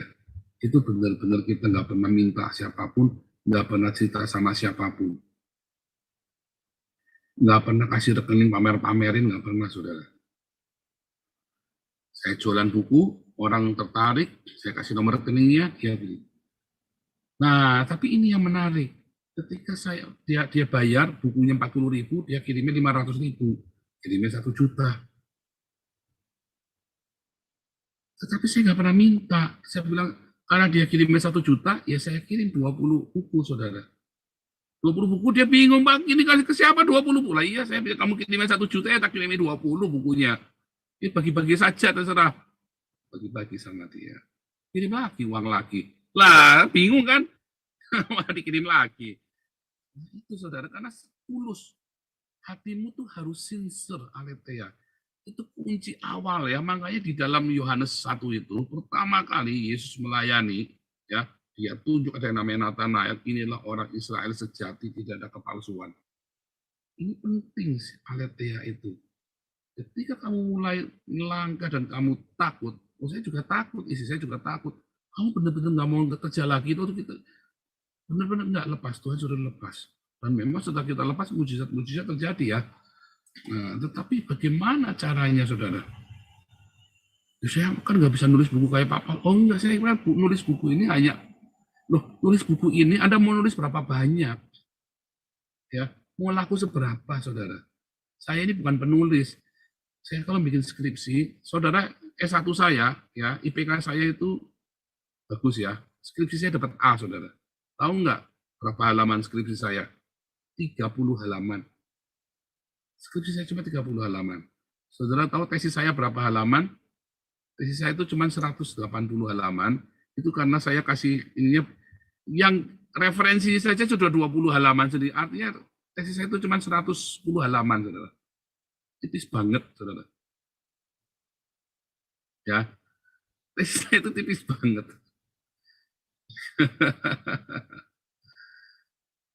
Skripsi disertasi saya juga ini tipis banget ini ya. Tahun ini doktoral saya sudah keluar karena saya sudah ini. Disertasi saya tipis sekali, saudara.